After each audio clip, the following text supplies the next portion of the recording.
You want to lead us in prayer? Our Heavenly Father, God, we thank you for the sunshine. We thank you, Father, for the beautiful weather. We thank you as well, Father, for the rain. We thank you, Father, for all the blessings of life. Father, if you told us in your word that if anyone needs wisdom, to ask you and you'll give it. We ask, Father, for your wisdom tonight, that everything that's said and done will be to glorify the name of your Son, our Savior, Jesus Christ. And it's in his name we pray. Amen. Amen.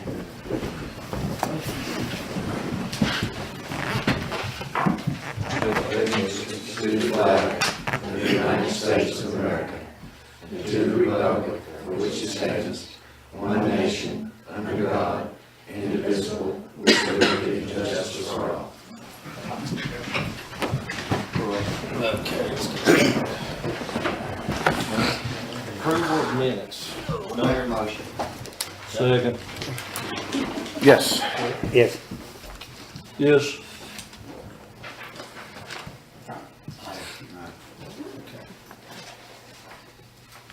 All right, next we'll go to public comments.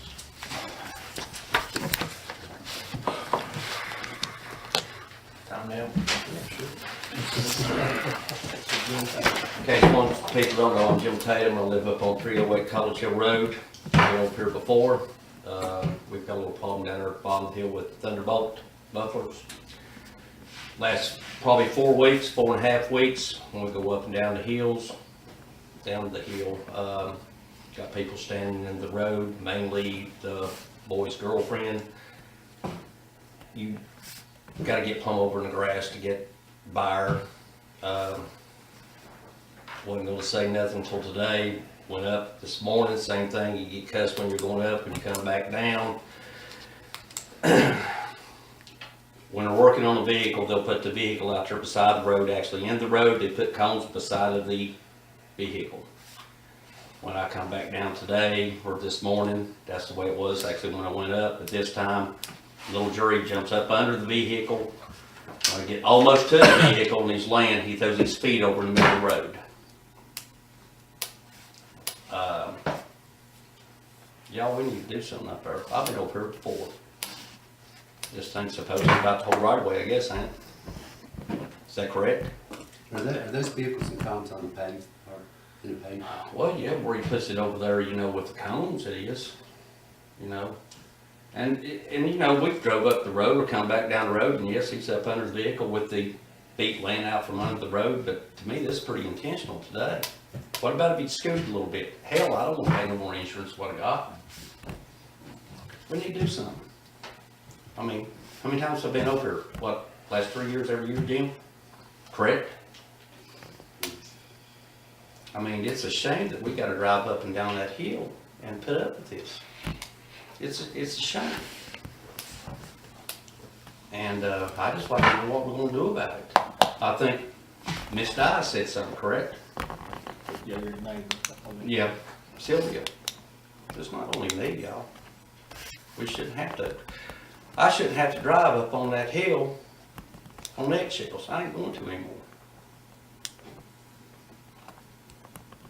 And to throw your feet out in the middle of the road like that.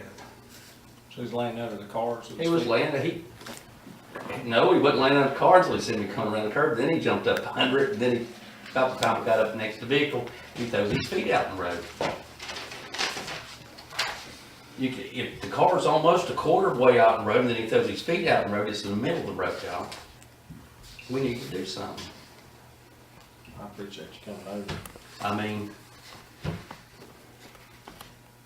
the whole thing I can get out of this is, if I'm wrong, I want somebody to tell me. He just went out and told everybody he's pretty much holding this town and us up on that hill hostage over at right away.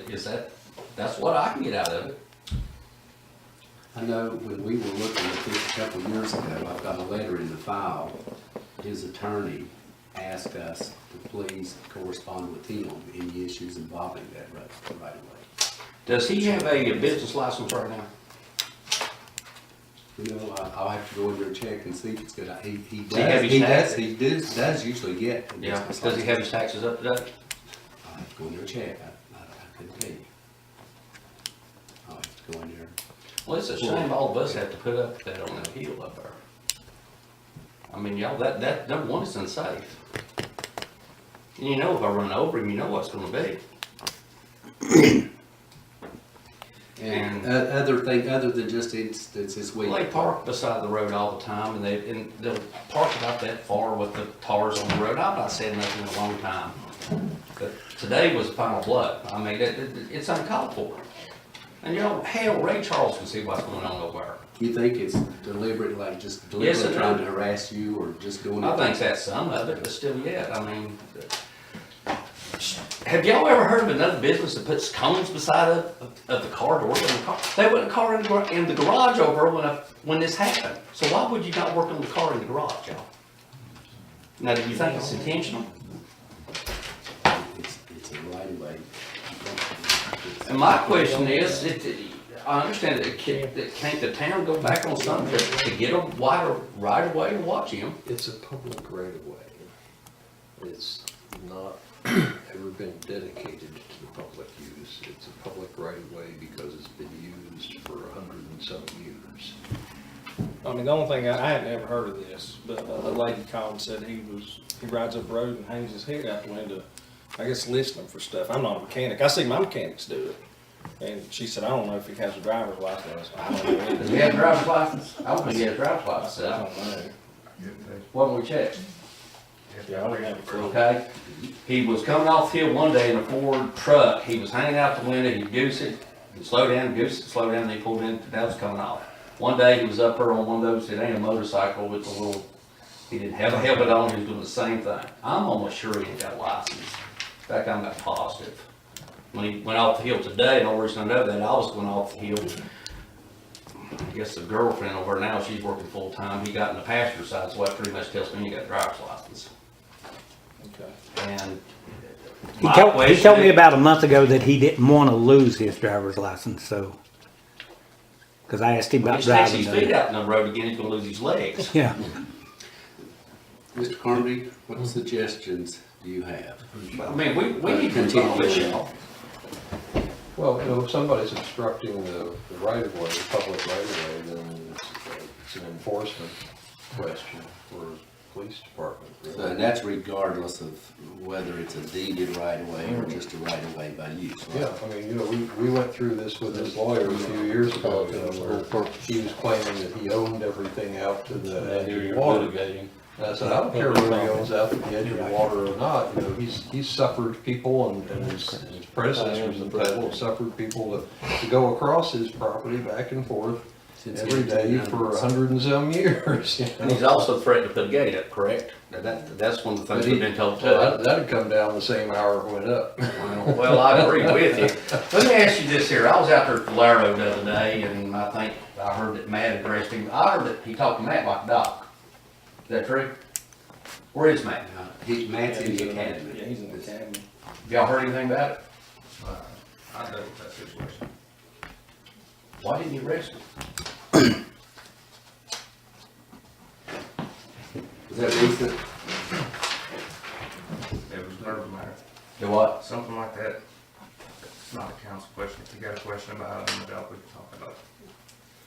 Well, here's the thing, you brought it up, and I'm glad you did, so it'll give, these guys to check it out and figure out what's going on about it. Jim also asked me when he came back down holiday, said, question, you know, he knows and is aware that we actually paid a surveyor and Yeah, I realize that. and sent out notices and, you know, to try to get them to sign to make that right away legal, and they refused to. And Jim said to me, can't we just take it? And I said, I don't know how that works, asked Jim tonight.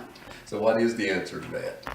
Well, I mean, the question at that time, I think, was, because that goes back a number of years, was whether we could widen that road.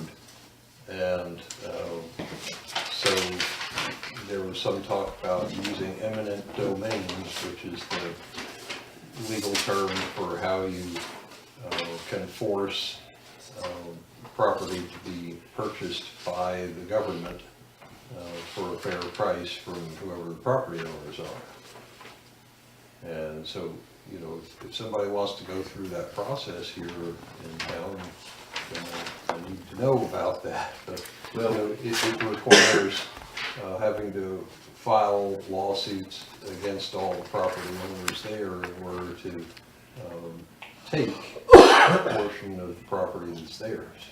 It looks like there are 5 different property owners up through there. When we tried this, it was in 2007, 2008. None of them would sign it. Yeah. That's right there, in that stretch right there where he's at, correct? But from where you turn in, start, all the way up around that steep curve out there. You know, Well, past, we only have past, one. there's one past DG. Yeah. There's one more property, William Bain Estates, the last one. That would be on the right-hand side of the road where the mountain is. Yes. And there might be, let's see, 1, 2, 3, 4, 5, might be 6, because I've got Billy Hinkle on the track here. I'd say Mr. Dye owns part of that now. So there'd be 1, 2, 3, 4, 5, 6 property Well, I owners. understand what you're saying, but we only got one problem here. It's Matt, will Matt be back tomorrow? He won't be back till Always. Thursday or Friday, yeah. But I in the mean- meantime, you all heard what Mr. Carmody said, if they're blocking that road, that's something, as officers, you all can do. It makes no difference whether it's a deeded right of way or not. It is a right of way, it is a street by use, so you all can enforce traffic laws on it. Speeding or whatever. Well, fellas, they're probably not gonna block it if you got a black and white up there, but if you'll sit over behind the Singleton's funeral home, you may see it a little bit. What's that? I said, if you go up there with the black and white, you're probably not gonna block it. If you go over behind I Singleton's know. funeral home, you'll probably see it. It's all, and it is awkward. If they're just doing it, just targeting him, is there something that he could do, some kind of I don't think it's just harassment or- me, I think it was today. I think it was just, you know, Yeah, if he wants to bring a civil action, sure. Like if they're acting fine every other time and they're just doing things to you, Try to arrest him. we've not had a problem up there in a long time, up until just now. I mean, it's a shame that we have to go by there and put up with this job. See what we can do, my friend. Okey-doke. Thank you. thanks to Any more public comments? Not, we'll move on. Charlotte White is at Historic Crab Orchard Museum, got a report. Thanks for coming. Thank you. I have brought tons of goodies today. I appreciate you letting me come back after the bad weather from before. I'm in Burke Garden, so that gets to be a little tricky to get over the mountain and get back in reasonable fashion. they haven't put the tunnel in there, they gotta go over the mountain. Oh no, I can take that mountain in 9 minutes, you know, no problem, I've been there 18 years. Let's see.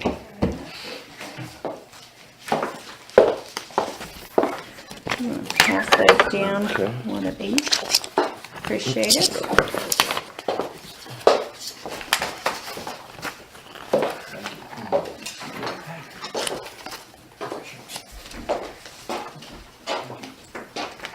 This way too, a couple of years ago, we changed our logo and, the county was always after us to put something in those gift bags for the legislators, you know? And then the first time we finally make something, they won't let the legislators have anything anymore. So that didn't work out as much as I hoped it would. But now I can hand those out.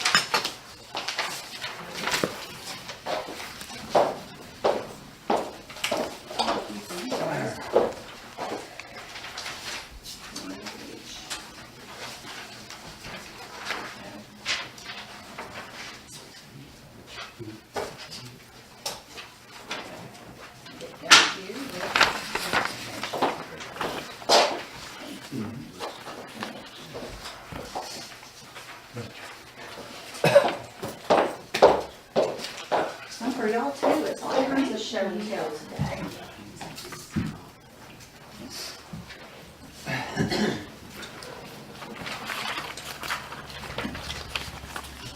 Thank you. You're welcome. I brought some extra wrap cards, we just got these made. So if there's somewhere great to put them for visitors in town. We do have That'd a be rack great. out front. All right, I'll give you my spares. I'll put those down there. Thank you.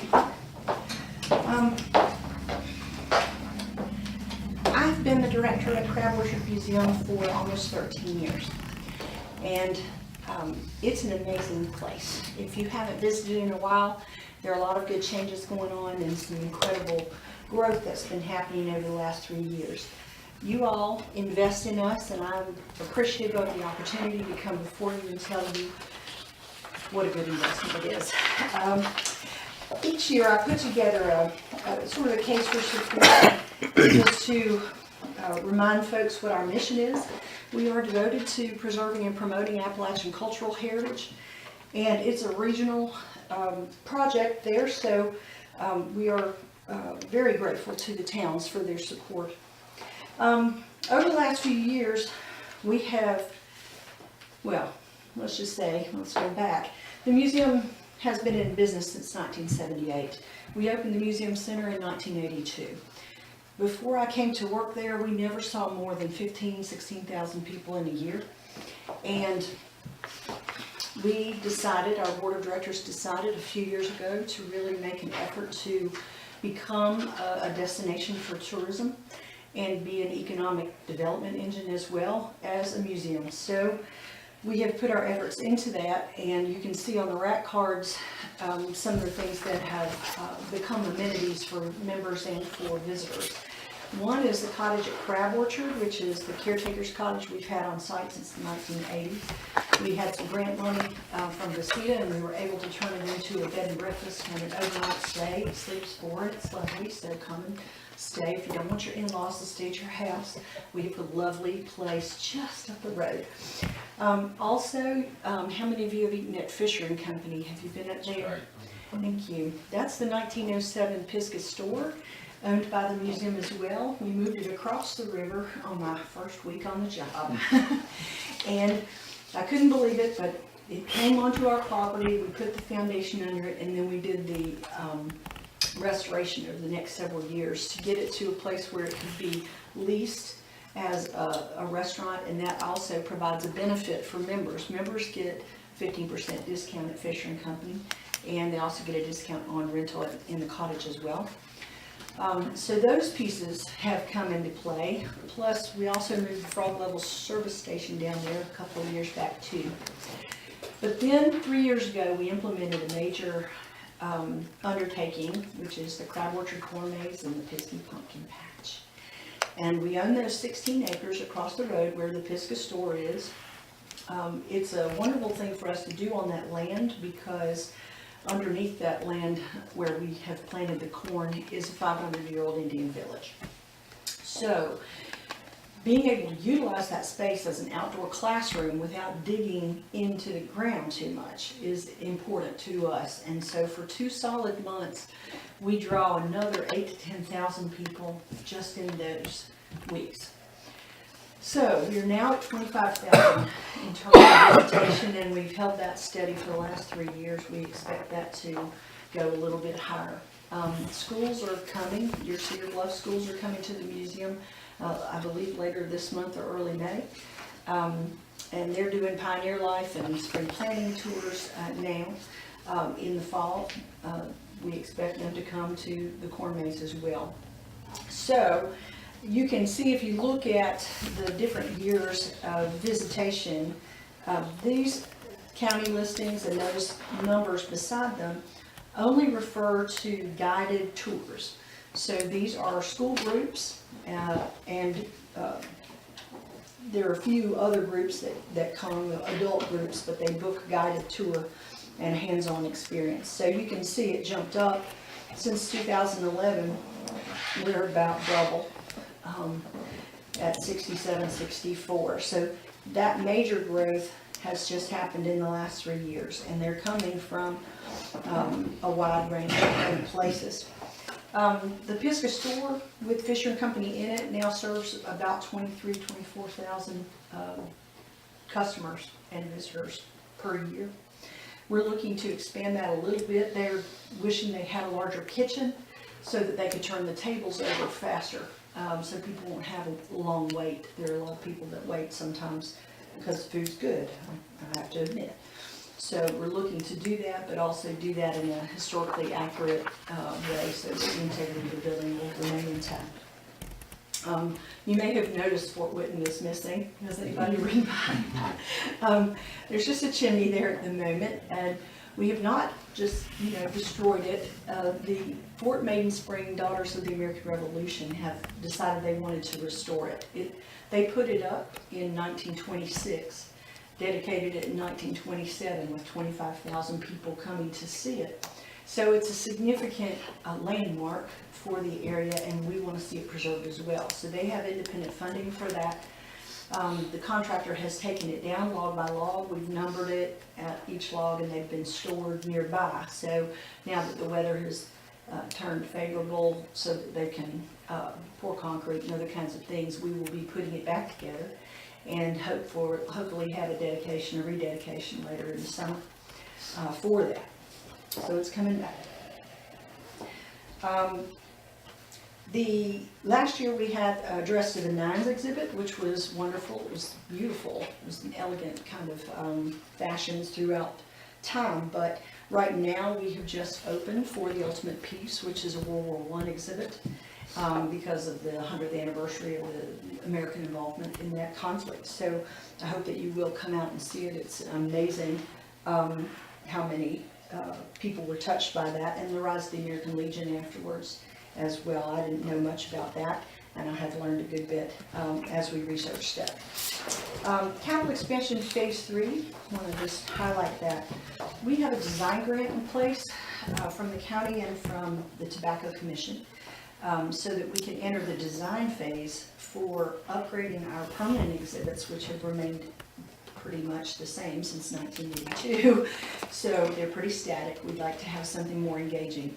Our artifacts are significant and incredible, but we want to make sure that those expectations are met when they come to see our permanent exhibits. So that's one main thing.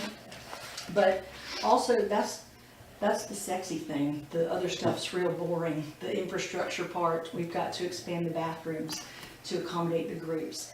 Now that we have more visitation, it is hard on our facilities and the artifacts. So we want to expand the Red Barn so that we can safeguard those horse-drawn transportation artifacts and still accommodate weddings and groups that want to meet there. Convert our outdoor sewage treatment plant, which is now defunct because we hooked into the town of Tazewell sewage treatment plant and ran that pipe up 1 mile up the road, so we don't need that any longer. We're going to convert that to outdoor bathrooms for the Pioneer Park so that we can serve groups out there as well. Upgrading our walkways, signage, lighting, anything to preserve visitor safety and to make sure that the experience is as expected. That's major, and then we're out of room. We can't really accession any new artifacts at the moment because our collections area is full. So we're looking to probably bump out the footprint of the museum a little bit to accommodate some more storage. So we're putting out the RFPs for design now. Hope to go to construction, and we will be raising some money for that when that happens next year, we hope. Has anyone got any questions for me about what's going on there? Sounds great. Thank you. Come and visit. We hope that you will. Thank you. Going back in the original revelation. You know it is. We had a little debate about that because I thought to myself, if they are going to take it down anyway, why wouldn't I bring it off of the hill for safety reasons and put it just inside the Pioneer Park? But the funder really wanted to have it put back exactly where it was because that's where it is on all those maps. And originally the parking lot for the museum was the road, so that was Fort Whitton was the crossroads. And people still anecdotally call it everything down near the fort. They ask me all the time, how's it going at the fort? Even though we're a little bit more than the fort. But that is a sentimental piece, I think. But you raise a good question, and that is that it is not accessible and safe for people to get up that hill. So part of the funding process will grade the hill and build a walkway and some railings and this kind of thing to make it more accessible for visitors. Thank you for coming. Thank you very much for having me. Come see us. Get all your right-of-way issues worked out. Okay, next, I have a proclamation for Sexual Assault Awareness Month. It's a pretty lengthy, Jen will read the last part of it. I, Mayor Lee Dye, do hereby proclaim April 2017 as Sexual Assault Awareness Month. I urge all residents of the town city of Buckford to work together to help expand sexual assault prevention efforts and ensure the next generation fosters attitudes that promote healthy attitudes, healthy relationships, equality, and respect. I join advocates and communities across the country in taking action to prevent sexual violence. April is Sexual Assault Awareness Month, and each day of the year is an opportunity to create change for the future.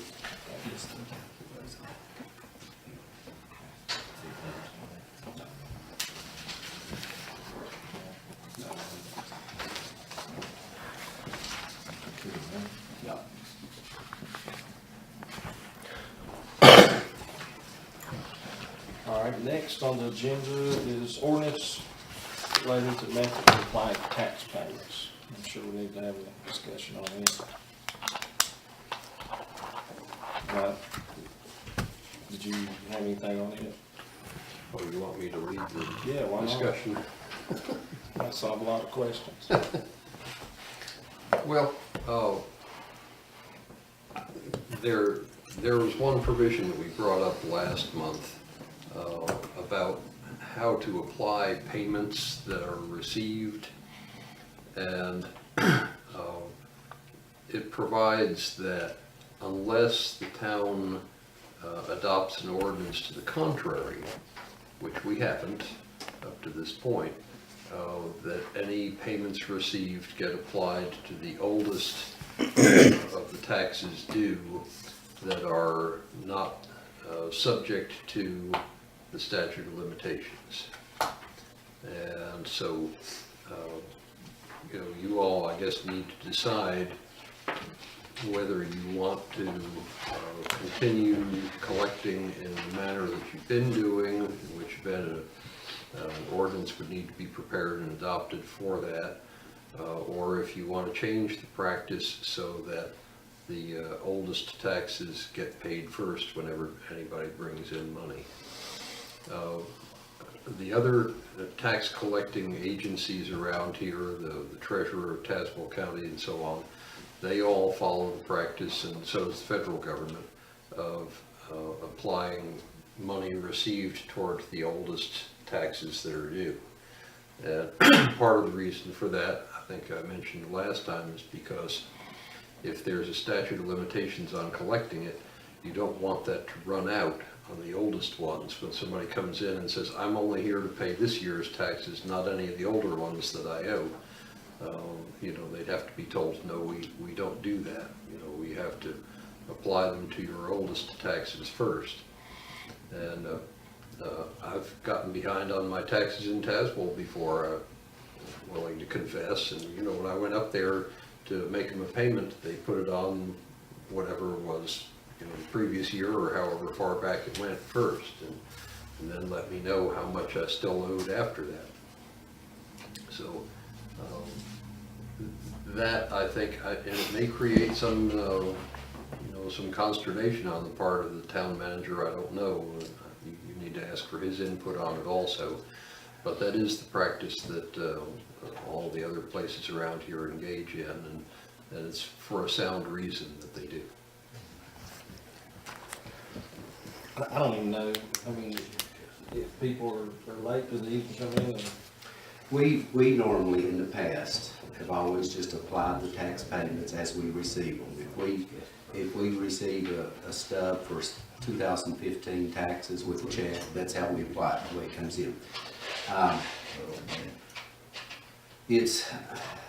Even if we continue doing it that way, I think we should have the option, if we're aware that someone has older taxes and choose to pay it, that we should be able to do that. The only concern is, it would mean that every single tax payment that comes in this office, someone has to research and see if there are any old delinquent taxes to apply that to. And that means everybody. If you have an ordinance or if you don't have an ordinance and you strictly follow that state code, well, that's exactly what you have to do. And unfortunately, we only have it computerized back to about the year 2000. I will say this, it's not ever been a big issue because we very rarely have anybody making a tax payment. I mean, I don't know if we ever have, but it might occasionally happen that somebody makes a tax payment, say, in a current year, and they also owe some 20 years ago. That would be a very rare occurrence for that to happen. And of course, as we said before, in all practicality, as far as the statute of limitations, I'm not aware of us ever losing a penny since I've lived in town because of the 20 years, because anytime property changes hands, or a mortgage is obtained, or there's a debt, the attorney asks us for a list of all unpaid taxes, and that's what we give him, all unpaid taxes, and that's exactly what we're reimbursed for. So, I guess it's more technicality than having an actual problem. As far as how we pay it, I don't know that it would bring in a single more dollar to the town, or no matter what we do, I don't think it'll cost the town $1, and I don't think it'll add $1. It's just just a technicality. But what Mr. Carmody's saying is right now, under state law, is it state code, state law? Says to apply it to the oldest first. But we also have the option of adopting an ordinance saying we can apply the payments as made, or, and I don't know if it can be worded that way, but what about, like I said, if I was aware, research the list and something catches our attention, if myself or the receptionist is aware of somebody that has delinquent taxes, we could apply them, but I don't know that we're accomplishing much except a lot of time involved to check every single tax payment that comes into town to ascertain whether there are older taxes than one they're paid. I don't think the way it works, I don't think it would add a penny to our tax revenues. It's just more technicality, and if we were losing money, or I was aware of any losses because of the statute of limitations, I think I would be more concerned. But it's just a rare occurrence for somebody to owe 20-year-old taxes and just walk in and decide they're going to pay this year. That's something that would be extremely rare for that to even happen. What about the possibility, if we need to adopt ordinance, just having the ordinance say that the taxes are applied at the discretion of the town treasurer?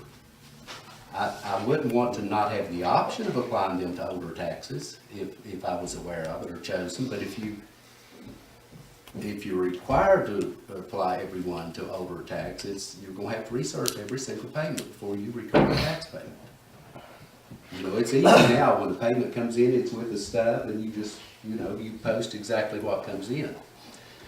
Which means, If I could interrupt you, I'm sorry, I was just thinking that if you said that your computer goes back to, what was it? about 2000, I think, is what we have on the computer. Okay. But we've got records back to So like 2000 is 17 years back now.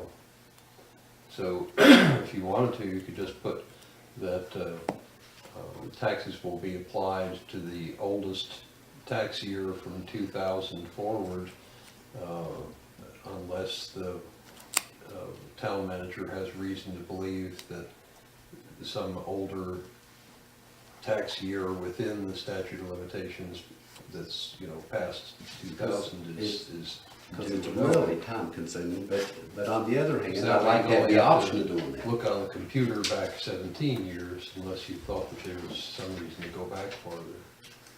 Would that be possible? And I think there's another issue. Sound The way our computer records those, and that's another issue.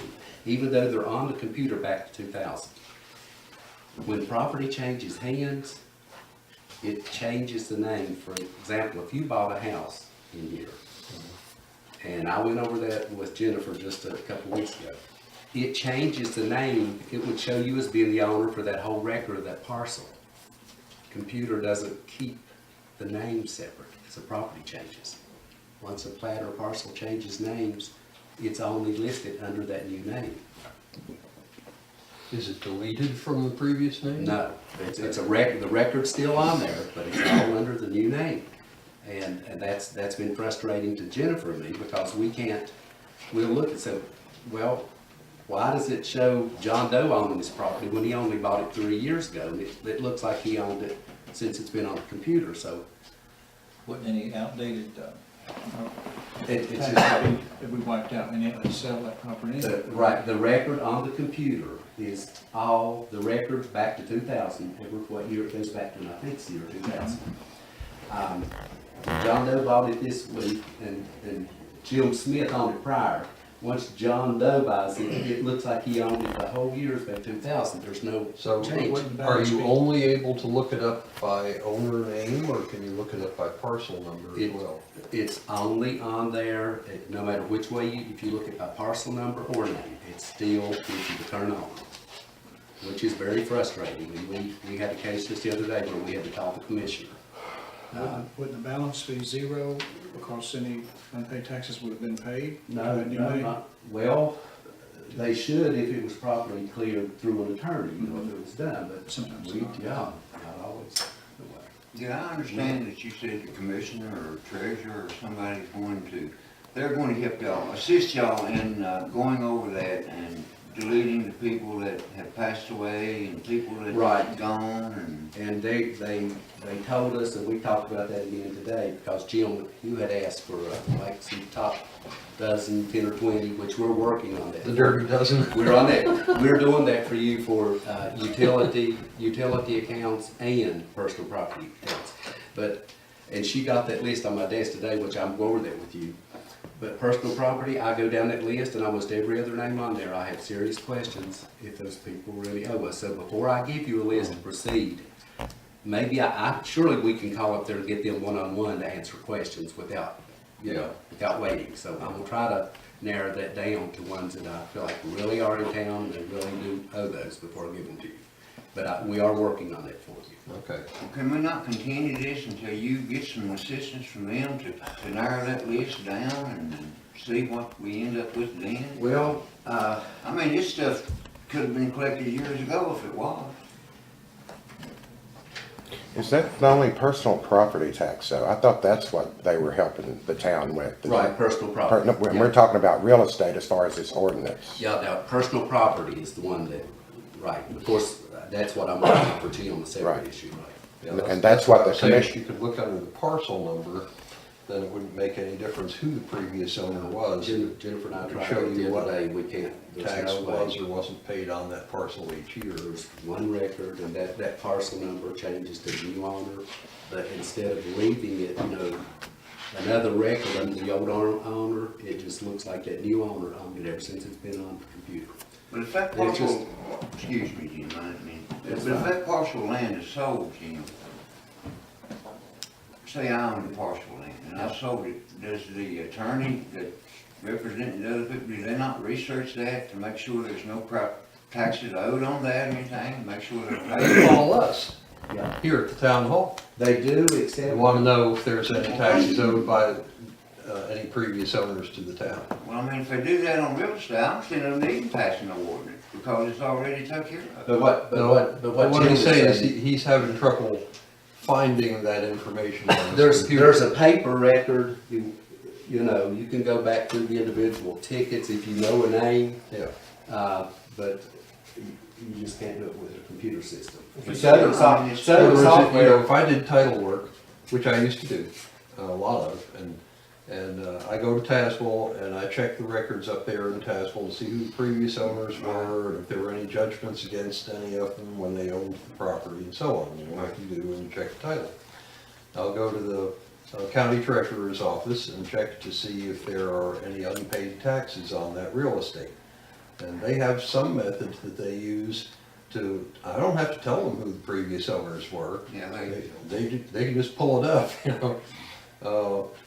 but if the property is inside a town, then you have to contact that town hall and say, I'm interested in knowing if there's any back taxes owed on the so-and-so property. And you're relying on whoever it is on staff there at the town hall to let you know if there is or isn't anything. And I suppose, you could come down here and ask Jim if you can just pry through all of his records year by year yourself, but now that's what we do if an attorney calls us. I've never seen anybody do that. That all of the attorneys who do title work will usually just rely on the clerical staff at that town to look and tell them. So if we're having trouble here looking back to find out if there are unpaid taxes on real estate, when it might have been in a different person's name, then we've got to figure out how to overcome that problem. Just a suggestion, what about passing an ordinance to record taxes as they're paid or at the discretion of the town treasurer, at least to be good maybe for the next 3 years until we get 20 years on the computer, and in that time frame, maybe we could work with Southern Software and see if they'll change our program or something so that we can actually pull up a name and on the computer and check those without. If you have a question, can't you go on Bamanet and pull all that up? Well, I won't tell you about the taxes that are owed to the town. I'll only tell you about what's owed. No, I mean, like if I was curious the house he bought, who owned it before, I put it in Bamanet with the address and it tells me previous owner. Or, right? I've never used it for that, so I can't Well, I even tell did you. it when I did home loans and I usually refinance look at it homes. just to get assessed value. If you went to buy a house, I checked, I put it in the system. It's open for anybody. You just put it in, put their name, address, and it says, even my property, it said, Lee and Karen Dye own it now, but originated from the Richardsons. So that's how we knew. You can call the county and find out, when it changed hands. I mean, we can get that information, but when you're talking about thousands of tax payments, you're talking about a tremendous amount of just, I wish we had a computer system that went back the full 20 years. I wish it kept the records in the name that they were at the time, rather than one parcel number is the only record on there, and it all is under the current owner's name. Did we get this software from Southern Software? Yeah, we've always used it, and they will not make, or they tell me they won't unless we can convince them otherwise. They will not make individual changes to this software for an individual user. Wonder how they If you, propose to solve that problem, though. if It you, could just be our problem. if They're giving that same software to every town. stop by one day, Jim, and we'll pull them up and I'll show you what we're dealing with. I mean, I'll let you see what we have to deal with. It is frustrating. We have the paper record, it exists, but you're back to the same thing. Let's checking paper records for you to make every payment. And that's really the way apparently it's supposed to be now. You would have to adopt an ordinance to change that, right? What? To change.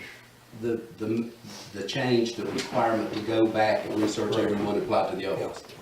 So, If the last 3 years of uncomputerized real estate taxes is the central issue here, as I kind of feel from that discussion, I've come in and reviewed all those, and I have a handwritten list.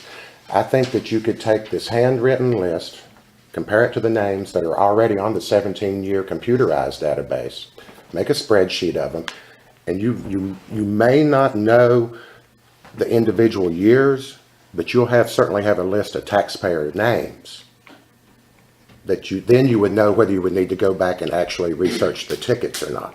I want to give you an example of why I think that we should credit them to the most delinquent taxes first, or if the council decides to allow the most current years, why we need to still inform that taxpayer that they have delinquent taxes.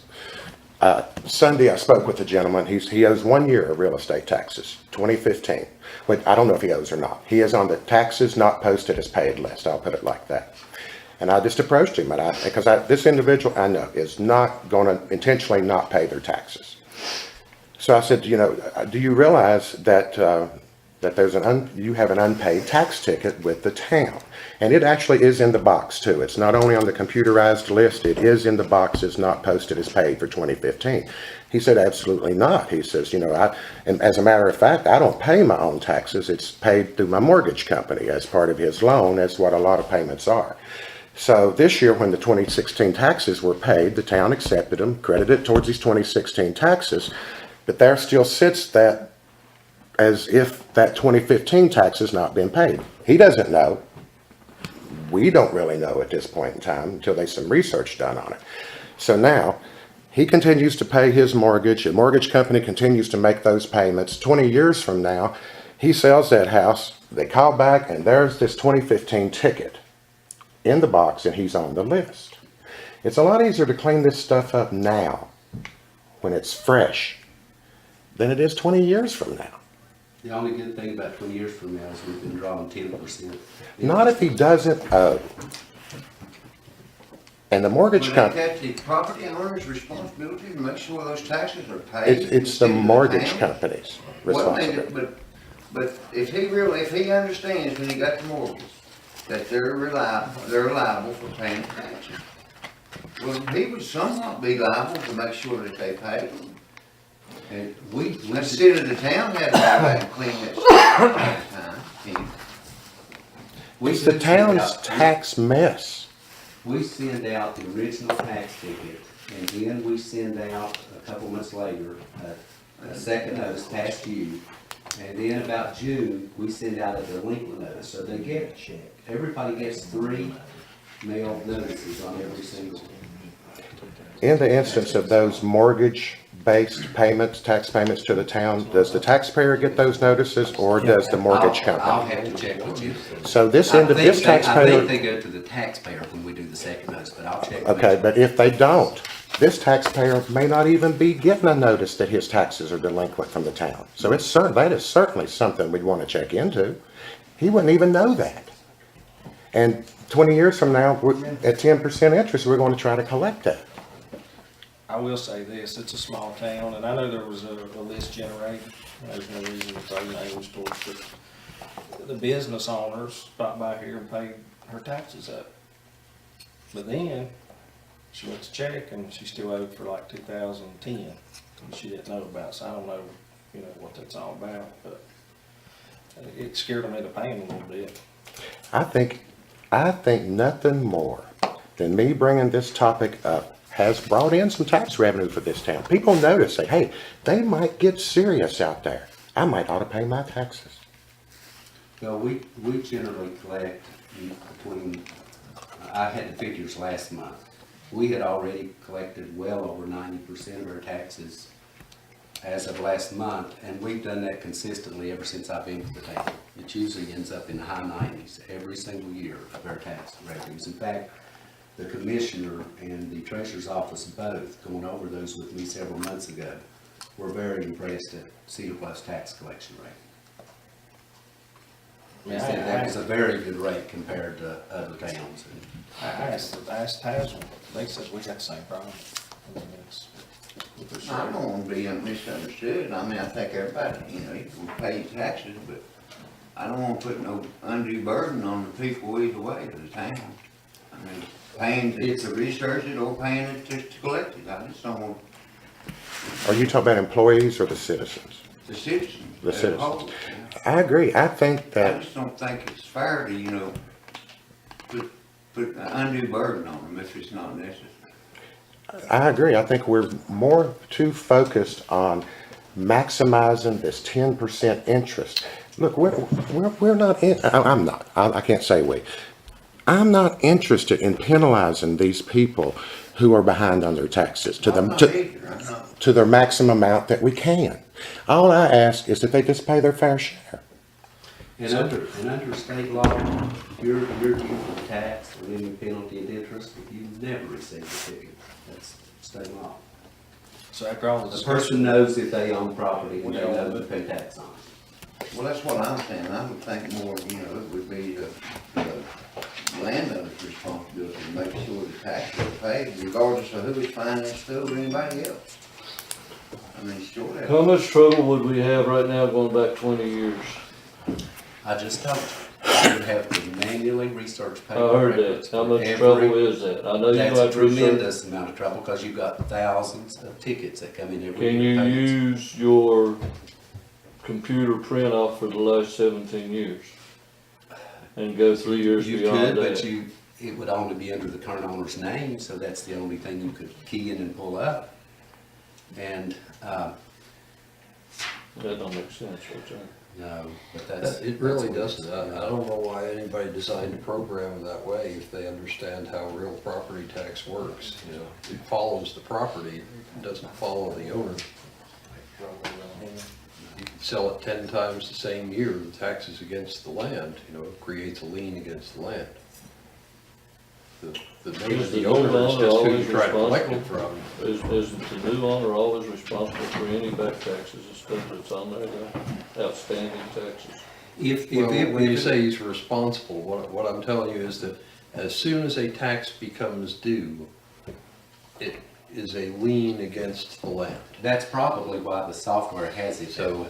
you know, there's no, like, personal liability on the part of the property owner at that point. That's probably why the software puts it in your name, James, because technically, there's a lien against that new owner. If that wasn't cleared up when he bought it, there's technically a lien. Well, the it's town- really, it's not against him, though, it's just against the The land. property owner against the property, well, that's what I mean. So then it So it's his shows up problem. like if he goes to try to borrow money or anything against it or anything. Well, see, that seems contradictory to what I'm understanding. We collect 100% of our real estate taxes when the property changes hands. That's been said repeatedly in here. So when that property changed hands and that name changes in the computer, the balance should be zero every time. If it goes through an attorney and it's properly done legally, it does. Of course, you have people that buy properties that never darken an attorney's door. Just pay somebody for a property and, Well, Mr. Carmody and I spoke about this the other day, about when properties are gifted or are passed down to sons and daughters. And my understanding of that is the county is still supposed to contact the town. Did I understand that right, Mr. Carmody? The Commissioner of Revenue changes the records that they have as far as who the owner is, if they're given that information. So, you know, if John Doe dies, and Mary Doe goes to Tazewell and files a list of heirs and says that she's the heir of John, then the Commissioner of Revenue will change their tax records to send the bill to Mary. And did they notify the town then of those changes that have been made, or? the next year, it'll come out. Following cycle. In the new person's name. So there are actually properties changing hands without the delinquent tax being paid. It's possible, it's probably rare, most people. You gotta pay cash or something other court. It's always possible. Which, You do that. right, because I've went back through 20-some years of real estate taxes. I mean, actually, the individual tickets that are not stamped as paid in this town. And I can show you several instances of where properties changed hands, but there's still delinquent taxes owed on that property. Yeah. Some It's multiple always times.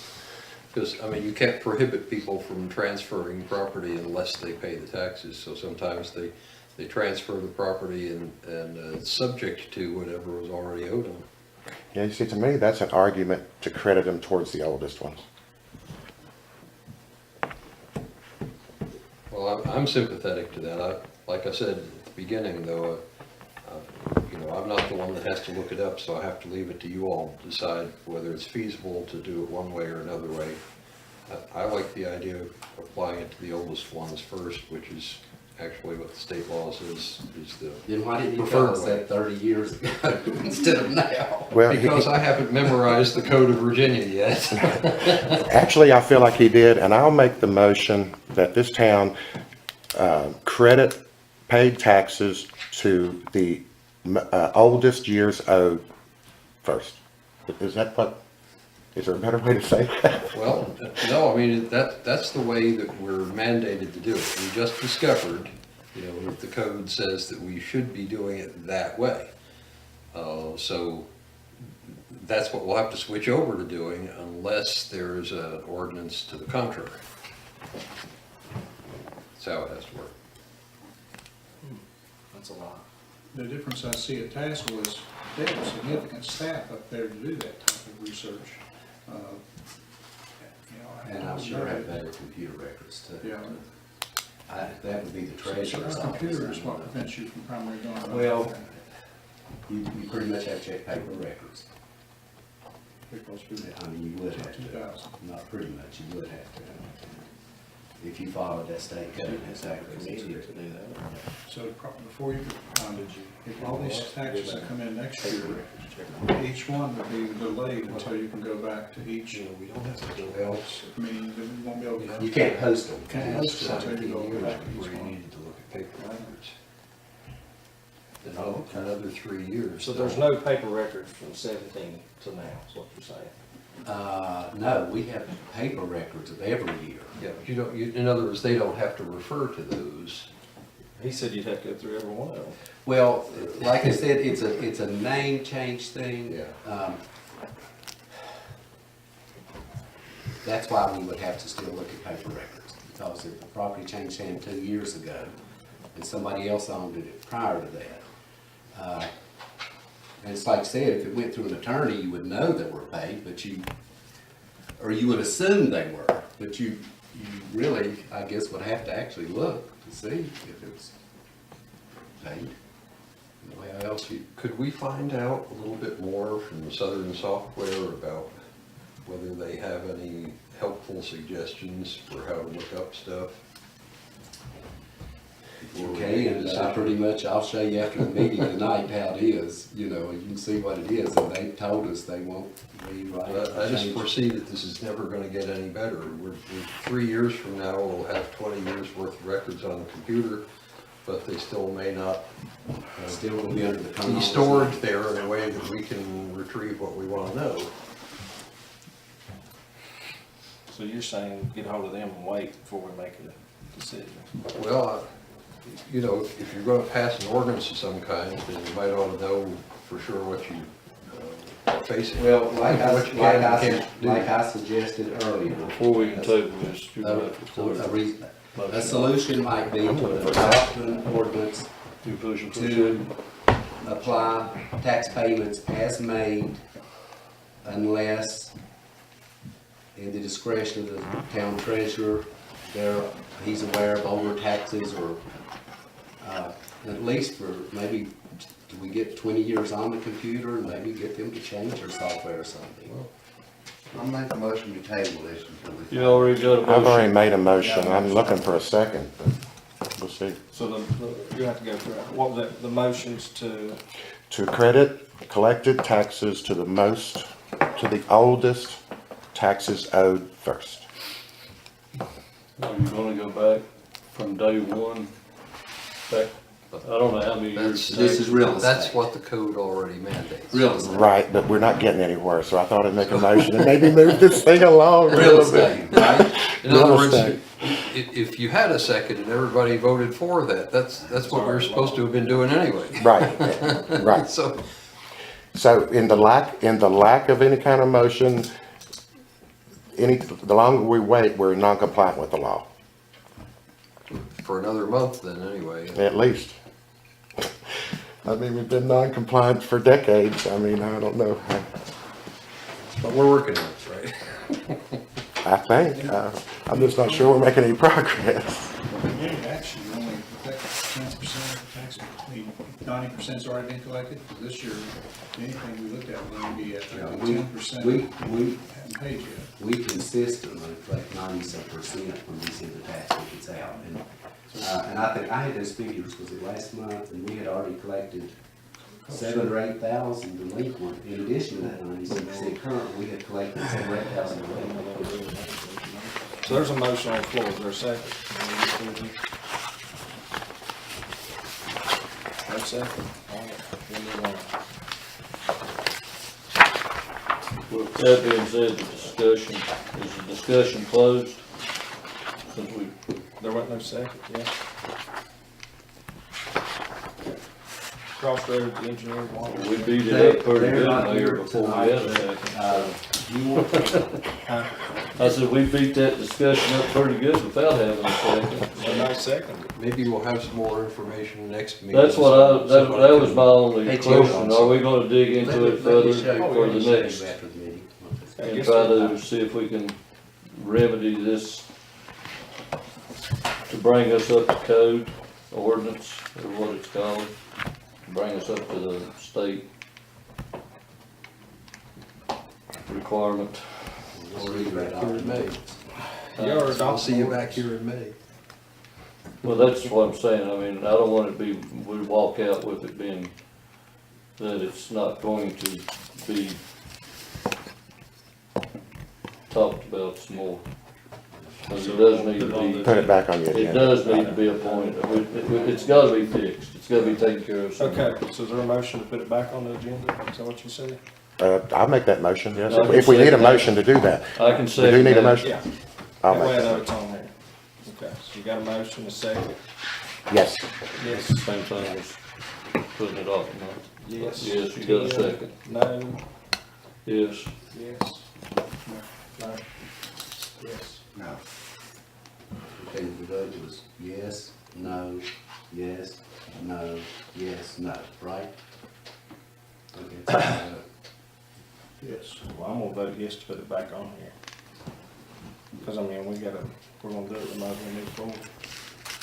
we gotta get compliant with the law, one way or the other. Okay, Either comply it or make an ordinance that.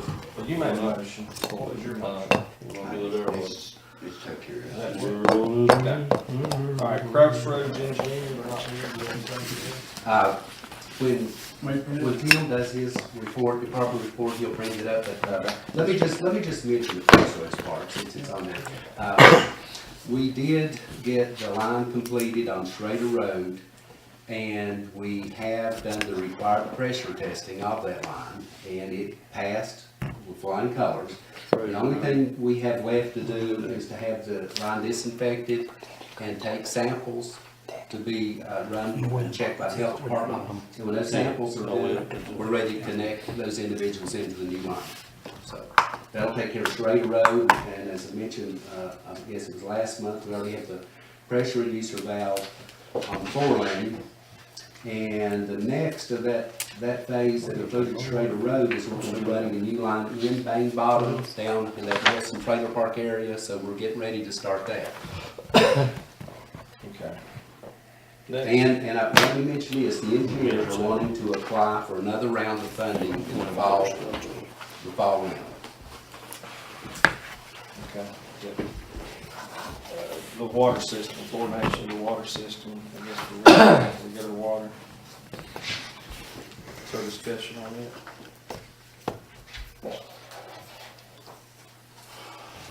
I think we need to refer it to our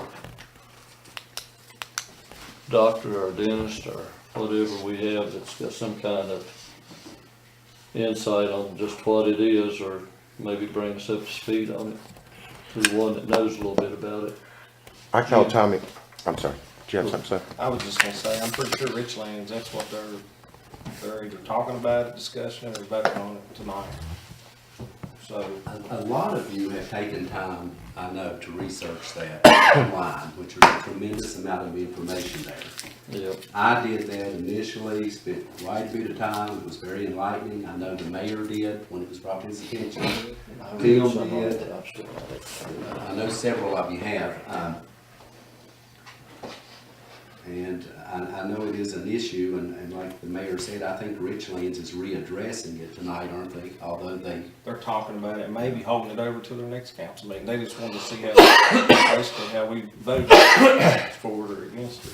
I'll be frank about it, I've had feelings against it for prior to this, when this came out, but I've researched it since it came up, and I'm surprised, I'm inclined not to want it in my water, but there's a lot of evidence, and these aren't just kooks.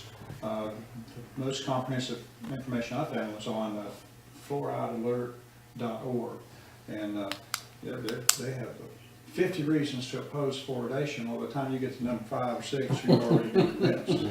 And And on the pro side is what I found, it's the only thing they even say that benefits is young children's teeth development maybe. And the issue there is you have no idea if that young child is drinking 1 glass of that water a week or a gallon a day. You don't know how much you're drinking. It affect, I talked to Dr. Bender, he was against it. It affects thyroid disease. My wife's got thyroid disease, so I just went ahead and put a whole house water system on my house when I heard about it. So, I mean, they already have it, as far as I know, right? Pardon? Richlands, don't they already have water? Yeah, they have been fluoridating the water for We're wanting to years. spend $60,000 to reverse it, because I guess, in Duke University, the whole town got poison. I mean, there's all kinds of different.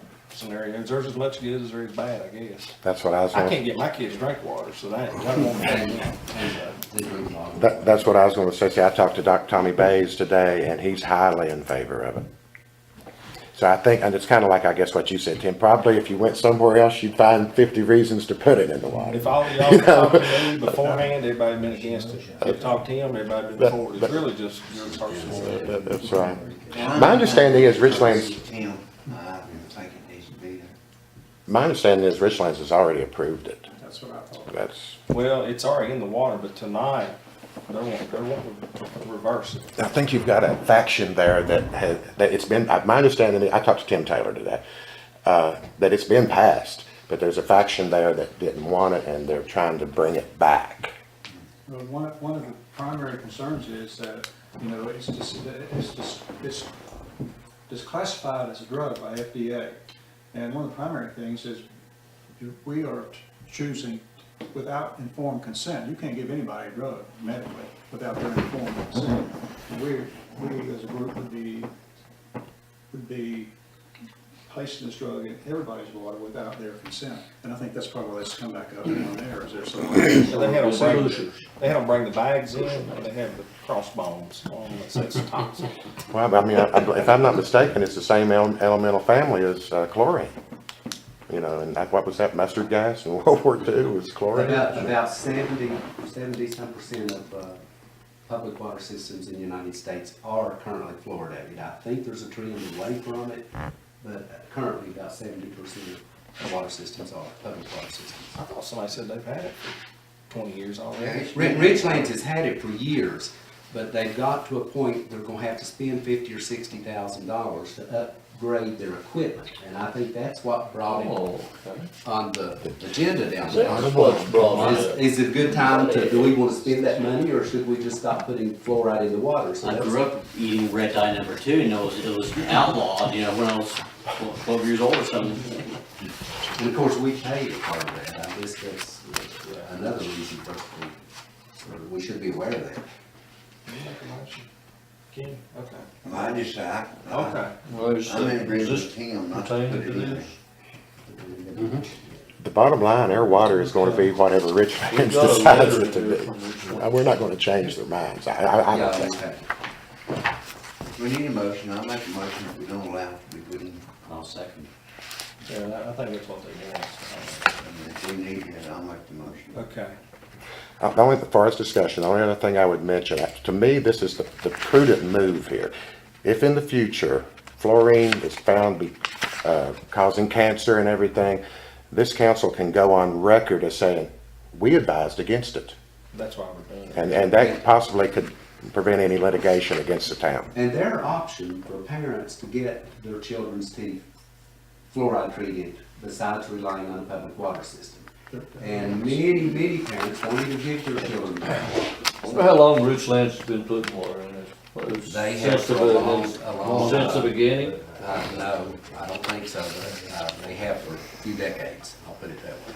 I'm not sure the exact year they started, but Yeah, well, I can see where the concern was at back 20-so years ago, 30 years ago or so, when it come to children's dental health, hygiene. and there are options, Not you know, hygiene, you can, dental- the topical Dental hygiene, applied there we go. Yeah, fluoride is toothpaste, supposed to be better Yeah, than, yeah, even toothpaste is fluoridated. you can't mandate common sense. Okay, we got a motion, we got a second. Yeah. Yes. Yes, And I will Oh, make sure simple. that everything's ready, you might want to tell them to. yeah, no, I need to bring it to the head. What was the vote on that? It was 6I to request that they stop fluoridating all of their water supply. So a yes vote was to stop it. Right. Yeah. Okay. Now the town manager report. The Upper Tennessee River Water Table and U.S. Fish and Wildlife Service have been working over at the Indian Park. Several of you asked me, what are those pipes in rows sticking up, you know, through the park you can see from the road? Those are sheltering some trees, some young trees that they planted there. And I think we mentioned it last month, they've got some steps in, they've done some work on the stream bank. They have also done some work on the ditch area that goes around the back of our property. That was a drainage issue, James, that you had mentioned, that we're working with U.S. Fish and Wildlife Service and the property owner to try to address a little bit of water problem we got back in the corner. But, and they are currently working on it. In fact, I was in contact with him just today, so they are actively working on the project. Now, we are going to, they have purchased some riprap stone at Pound Mill Quarry that our crew, as time permits, are going to go up and get that in place on the abutments of our bridge, because there is some erosion under the bridge abutments. So they're providing the material, and we're going to actually place some more. They've done some riprap places there, but we're going to do some additional.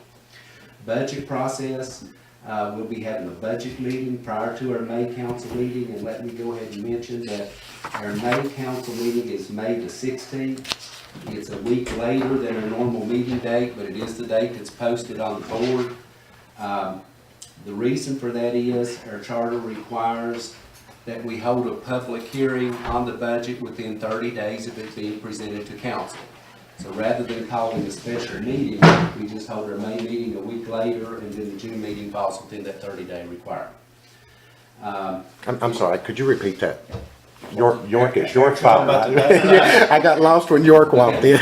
Our charter requires that the public hearing on the budget be held within 30 days of the date it's presented to council. If we don't hold our May council meeting a week late, then there's more than 30 days between the May and June council meeting. Okay, So that's why we hold it a week late. And that's known ahead of time, and that's pre-planned, it's on the schedule, it's been posted since first of the year. The Overlook Park is open for the season, if anybody asks. We are taking shelter reservations. We've already mentioned the progress on the City Department of Health grant, and I would reiterate that they are intending to apply for additional funding, for additional improvements to our system in the fall round of funding. In your packets, a thank you letter from Richlands High School FBLA Club, and that's for the donation that you all made to them last month. And also, we have a new police officer who's here tonight, and Matt, our police chief, can't be here because he's in the academy, but Jack Walter Roden, the third one over on the right, is new police officer, so we're trying to have him on board. And as far as I know, doing a great job. He's going to have to take, you were former Tazewell County deputies, but you still have to take a few weeks of additional training to be on the road. Yeah, that'll be sometime this fall. So I think he goes by Walt Roden, so if you haven't met him, I appreciate you coming out tonight.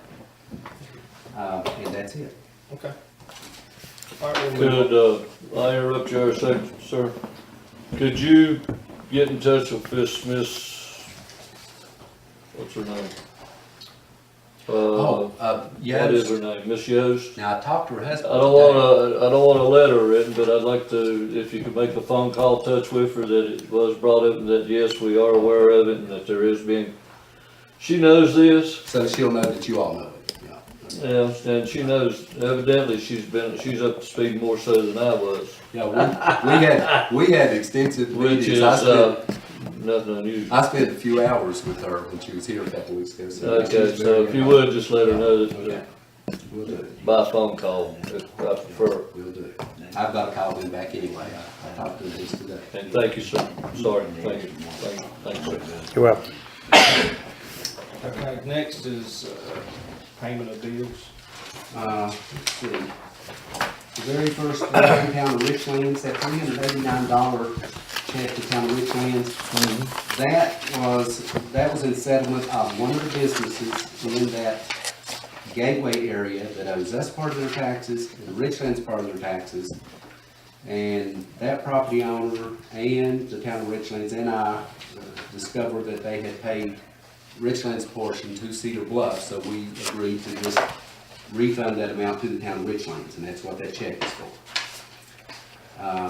It's confusing for those property owners. They have to pay two different business license taxes, and we've done our best to give them the forms and give them percentages, but that one just happened to pay them all less than under Richlands.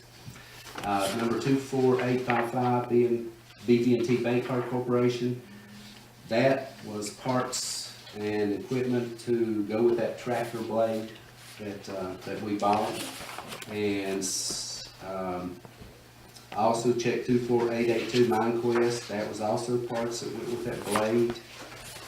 24883 Outdoor Country is the blade. 24884 Print Plus, that is all auto decal forms, but now that's more than 1 year's worth. Those forms will last us for at least 2 years, possibly 3, the number we have. 24888 Zim International, that's chemicals for the water department. Pretty much everything else on there is just routine monthly payments. Who is that Zim International? It's a company, we've used them for years, back even when Bob was here. It's a chemical that Rick gets for the sewer system.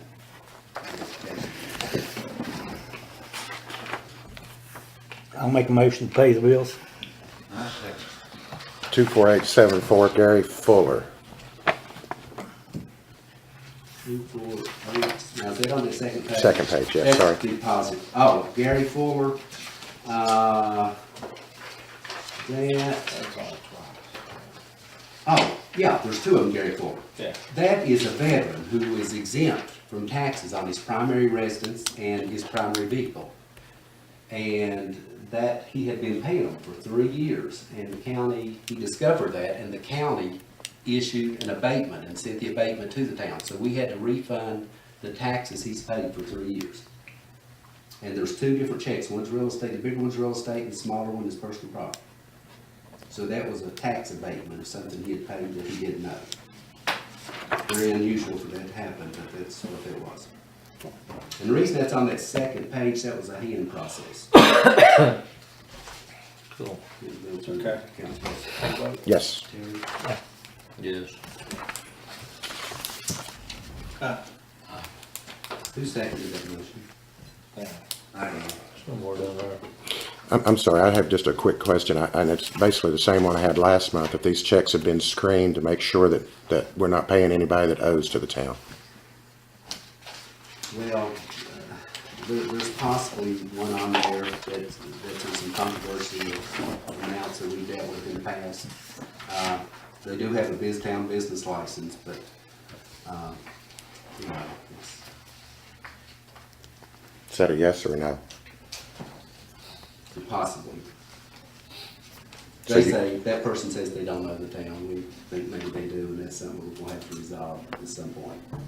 Okay, so we did check like business licenses, like the other miscellaneous debts owed town, like if they've had a load of gravel, or if they've used town equipment and owe monies to the town. We are checking those kind of things too, to make sure that we're not writing checks to people that owe money to the town.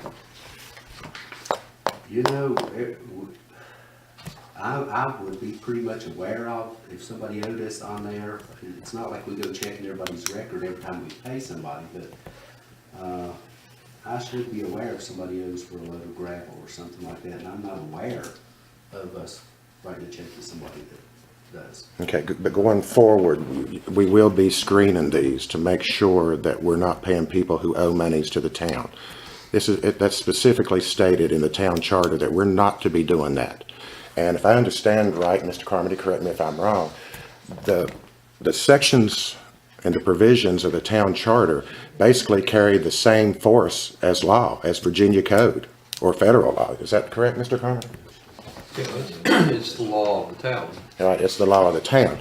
I mean, it's not, this isn't an optional thing. This again is like the tax thing we were discussing earlier. This has to be done. But the thing is, we approved to pay the bills, we'll do the town reports, and that should be in new business, right? Am I right on that? Well, I should have asked the question then during that discussion, Mayor. You're correct on that. I apologize for Let that. them bring it up, new business, we'll move on. Did you get a vote? On a payment Pay the bills, bills. yeah, it's done. And, I need the town department report. Okay, the police department issued 31 summonses this month. They answered 15 calls, worked one accident, and patrolled 1,995 miles. The Cedar Bluff Fire Department had 5 weekly meetings, responded to 1 call during the month, and they met with an ISO field representative on March the 30th. who was very, very positive and reassuring. They had 95 hours, total hours of meeting and training, and they spent 8 hours responding to incidents. And I'd like to commend the police department for stepping up on their enforcement. The water department, utility department installed 6 service connections, installed a 100-foot 1-inch line, installed 20 feet 12-inch drain pipe, installed 140 feet of 2-inch pipe, and Jim's already mentioned the Schrader Road project, so I won't go through that again. Okay. Okay, Terry, do you have a report? Yeah, what do you want me to report? I was here the night that these departmental reports were given to council members and stuff, and I was under the impression that there is supposed to be a street department report also. Rick Sayers wanted guardrail put up at his house, so we did put guardrail up at the top above his house. Snub. Well, that's what we call it. We call it that. I wanna take them down. I'm kidding. All right, let's move on to unfinished business. Is there any unfinished business? Where's that at? Since I brought that up last month, Mr. Mayor, would this be an appropriate place for the payment of people that possibly owe the town money? Yeah, it'd be unfinished business. Okay. I'd just like some kind of assurance that that on a monthly basis, we are going to screen these checks to see that we're not paying people who owe money to the town. So you're making a motion. Jim's, if I don't see any questionable ones on here, Jim's, if he'll say, yes, I'll do that, if not, I'll make the motion. I'm not aware of us paying anybody money that owes us, except there's a couple of controversial accounts that we've discussed at length in the past. The option there is simply just not do business with them, that's what it would amount to. But as far as just, I can't write off, Is there someone you know? I mean, we don't, I see them on the delinquent tax list. That's what I mentioned last month. Last couple of months, I've seen names on the delinquent tax list that we're writing checks to. That makes absolutely no sense to me. That people possibly owe the town money, but we're paying them for goods and services they provide the town. That's just bad business practice in my book. But beyond that, it's a provision of the town charter, which Mr. Carmody has said is town law, that we simply do not do it. Did you say that? The town charter is town law. Okay, okay. So, Jim, if he'll just say, yes, I will screen those checks and do my best to be sure. And then if I see something that I say, wait a minute, I'll bring it back up. But we got to do that every month. And if we are writing checks to people who owe monies to the town, it needs to stop. We're violating the town law. That's, I assure you, just saying with the 20-year tax limit and how you apply tax payments, that is not a big problem with this town. It's a technicality. There might be one account that has some controversial amounts that we can address, and the result will be, of course, not doing business with them, which would probably not be good for the town, because that is the quickest, least expensive service option we have, is why we do business service. So you're shooting yourself in the foot, but if it's town law and that's the route you want to go with that one account that I'm aware of, then we can do it. It's I don't- to me. That's, it's not helping. But isn't that account still in controversy? Well, part of it is. Now, any tax tickets, legitimate tax tickets wouldn't be, but, there was some other utility-related accounts that was. I don't see that the only option is to quit doing business with them, but certainly the services or goods and services that whichever one that you're speaking of is potentially possibly providing to this town could certainly be, you could do it just like you do the second page of these checks. You write them a check, they sign it back over to the town, you credit it against their delinquent debt. It doesn't mean we have to stop doing business with them. No, what it means is they're not going to do their work if they know they're not going to get paid. So it will be stopping doing business with them. And they've told you that. Well, no. Okay, how about we talk to them before you tell me what's going to, I'm sorry. A little confrontational there, I'll tone it down.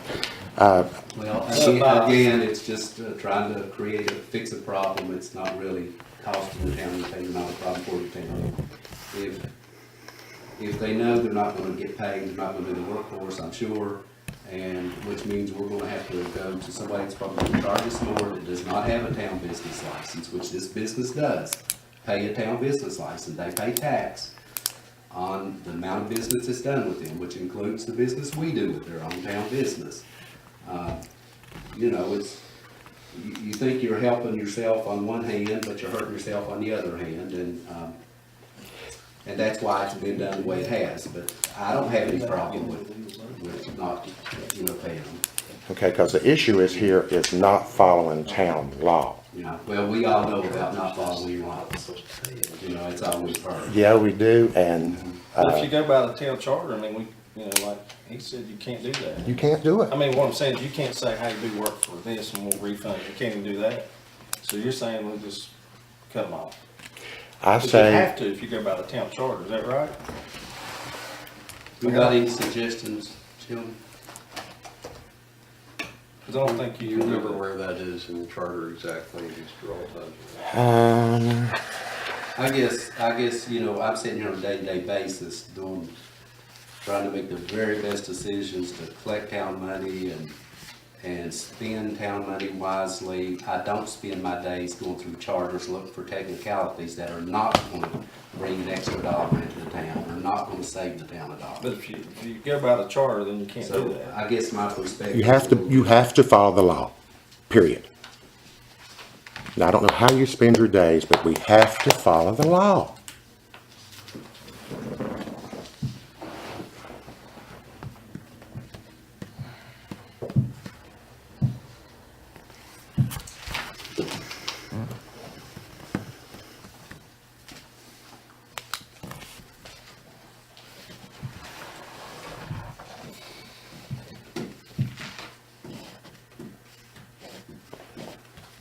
Did you find it, Mr. Conley? I quit looking for it. Oh, well, I'm still looking.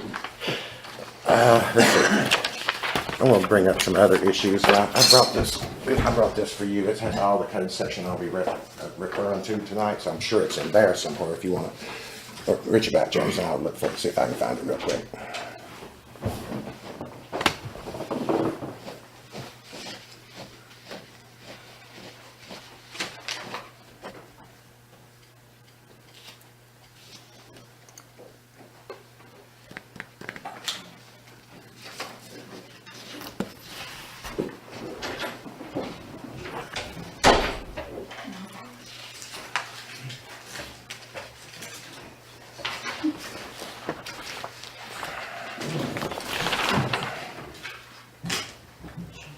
Uh, 3-9184, Mr. Conley.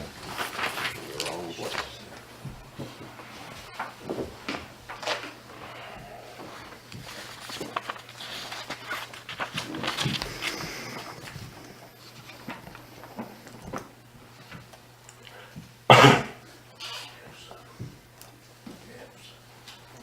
Okay.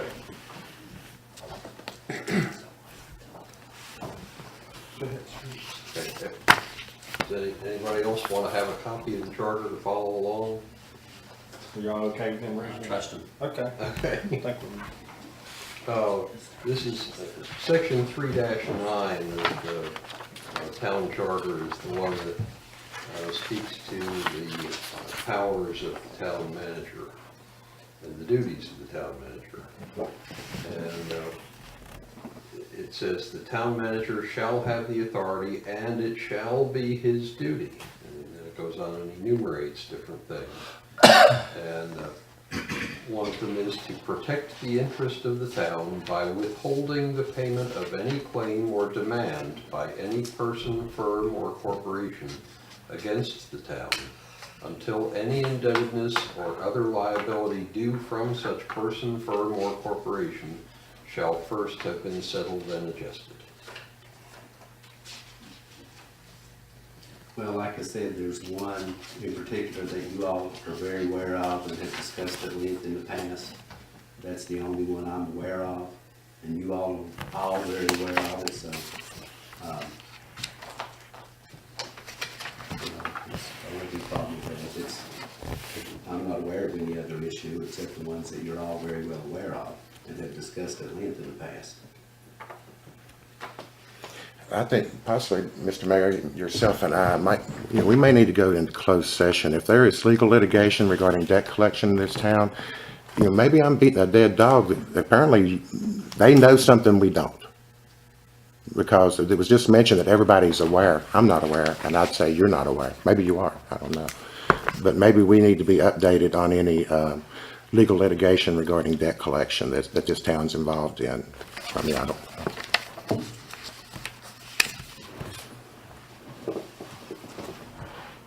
I'm really not aware.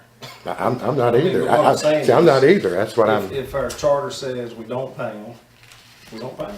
We don't right? pay 'em. I mean, we just won't pay them. But,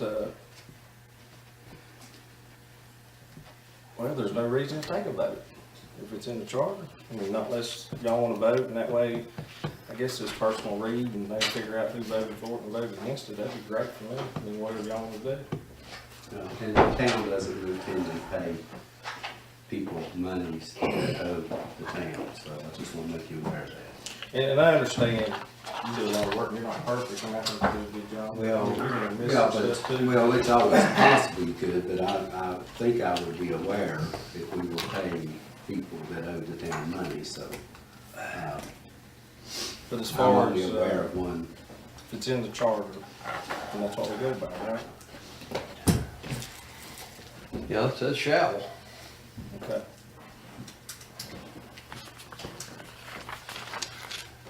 Okay, you then had approval of payment of bills, how you gonna handle that? We've We've already done passed that. We've already done town reports. And, Exactly, so you gonna move on? yeah, we're moving on. Okay, I'm gonna sit back down. Or we might stay. I don't know. Does anybody else have anything to say? We on unfinished business? Yep. We ready to move on now? Are we ready to go to new business? Anything else to finish? Well, I guess it's unfinished business. Back last fall, we discussed about purchasing the snowplow for the 755 John Deere and also purchasing a 4.5-foot mowing machine. And I think we finally decided we would purchase that snowplow and then we purchased the mowing machine this spring. Well, it's springtime, I'm gonna make a motion that we purchase the mowing machine. Okay. Here's a second. And what was the cost on it, did you? $2,700 at least. It was the lowest price I could find. That's a mowing blade. Sickle mower, mowing machine. Line, there's a second. Is there any discussion y'all want to discuss before we vote about it? Yeah, I was looking through let me find it again. That's the same thing I hit last month. I think that mowing is already one of the things that we're already over budget on this year. Jim, do you know if that's true? Can you say whether, do you know? Well, I think the reason he wanted that, he'd spoke that he wanted to get it when we cut down the time. Is that right? This thing supposedly. I think it would. I think it would decrease the time we spend in weed eating. Well, you and find Now, another option is, you know, if you chose to do it, is to put it in the budget, once we started spending that one by one, just delay it. In fact, I think I did add that, my preliminary figures I have, I've already add that in the budget. Well, the only thing, Jim, I mean, is, you put it off and then you're waiting another year and I was with the understanding that we won't purchase this in spring. But the way it was presented, is just gonna cut back on the time that they're spending. I mean, this is way bigger than what you have now. Is that right, Terry? You probably know better than Well, anybody. the thing of it is, you can lay it up on the banks within the town, and you can mow within the town upon the banks, like on our streets.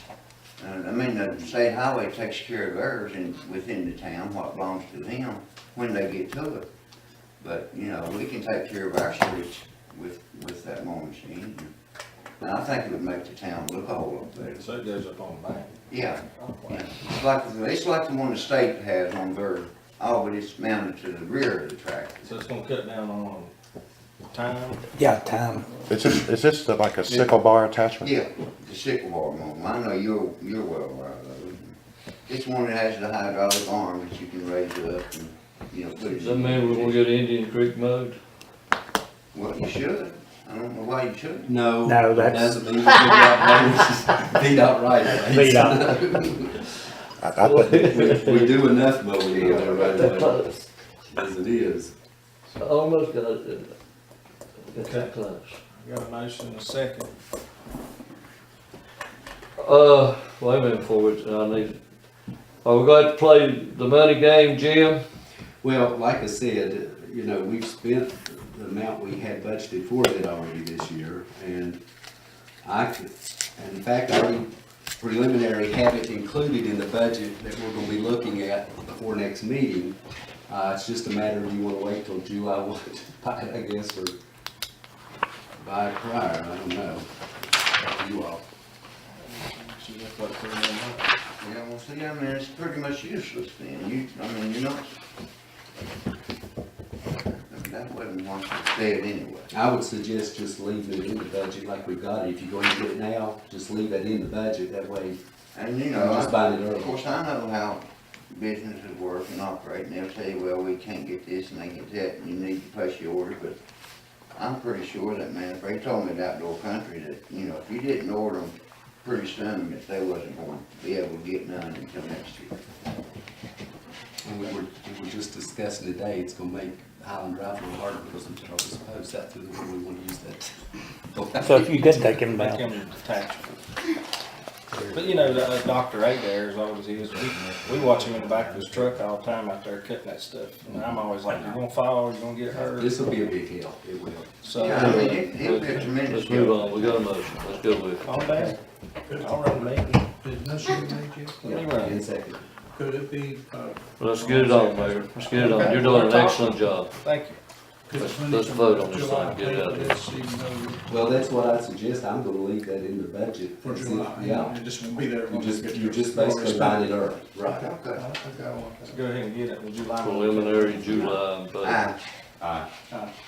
aye. yes. Okay, and I'll leave that in the budget, so. Okay, let's move on to new business. Any new business? When do we tentatively have the budget workshop? It'll usually about a week prior to the May meeting, and it gives us time, that gives me time to make any changes or adjustment or anything that you all see fit before it's presented to the council at the May meeting. Okay, so you get the budget at the workshop and we vote on it at the May meeting? No, Or at the that- workshop, we'll go over it in detail, line by line, and get input from all the council members to make sure that everybody's satisfied with what, that we present at that meeting, and then we will formally present it at the council meeting following Okay, and we vote on it in June? in June, Okay, so after legal advertisement and public hearing. has a date been set for that? Because, this is the April meeting. We'll have it before the next meeting. We'll be meeting, generally, we meet the week before, so around early May, we'll meet the budget workshop. It'll be presented to the council formally on May the 16th, and then the public hearing will be advertised and held on June the 13th. Okay, can you give me May the, 16th will be the workshop. Now, May the 6th, the workshop will be the week before, at least the week before, usually. what's the date on that, if I may ask? On the workshop, I haven't even said it yet, I need to make sure. 16th are me. So what you, I'll mail you all, right, the 16th is a meeting, I'll be mailing you all notices. Okay. that was my concern, that we weren't gonna be meeting again and we hadn't scheduled that. No, I always, a week or two ahead of time, mail you all notices, the workshop. Generally, we hold it like a week before, probably the ninth, which would be a regular council meeting night. That's what we usually do, but I wanna make sure I've got all my facts and figures ready, but that's when we usually You wanna do go it. through your cut? I'm trying. And then we'll formally present it on the 16th and run our advertisements and have a public hearing on June the 13th. And that's for the charter. That's good. Can I hear a motion to adjourn? Mr. Mayor, I have some more new business I'd like to discuss. I'd like to make a motion that the manager's report going forward include discussion of the current financial situation of the town for the current fiscal year, as far as whether we're over budget, under budget on any certain items, how revenues versus expenses are falling, whether the cash balances are going up and down for the fiscal year. So I make a motion that the manager's report include a financial update for the current fiscal year. Is there a second?